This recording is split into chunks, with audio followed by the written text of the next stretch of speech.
ay aming pasyente or aming client na nanggaling pa ng Santa Maria, Bulacan. O diba, napakalaya ng pinanggagalingan ni ma'am. Sobrang tiyaga niya na magpunta dito and never did she miss any session with us. So, ang kanyang melasma ay very severe. Pero ngayon, after 5 sessions, so nakakalimang sessions na kami, nakikita naman namin yung improvement na nag-lighten na yung melasma ni ma'am. And aside from that, hindi lang pico laser ang ginagawa namin sa kanya. Actually, ang pagpipit ng melasma ay combination ng pico laser, chemical peeling, diamond peel, and black carbon laser. Pero syempre, mas madami ang pico laser kaya sa mga sinabi ko ibang procedure na ginagawa sa mukha.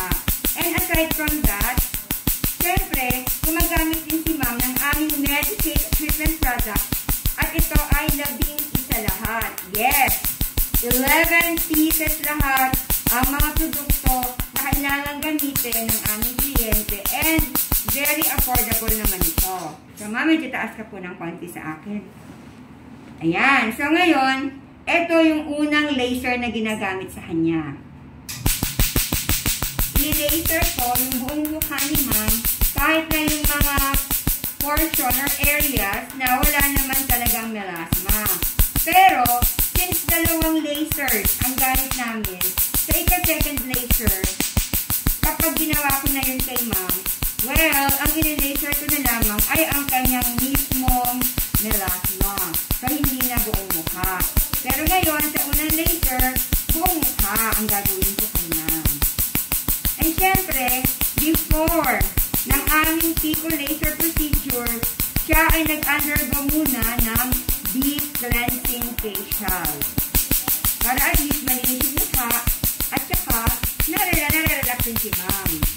Then after ng dalawang lasers, well, maglalagay din kami ng peeling cream para maalis yung pamumula ng kanyang mukha at collagen serum, seaweed gel. Malamig yun, nanggaling sa ref. Kaya, pagkatapos ng mainit na laser, mahihimas-masan si ma'am. Kasi ang pinakahuling ilalagay namin sa kanya ay napakalamig para ma-relax siya.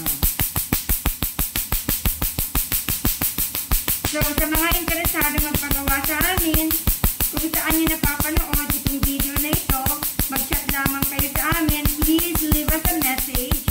Ako mismo ang sasagot sa inyo. And then, i-book namin kayo for an appointment with the skin specialist. And that is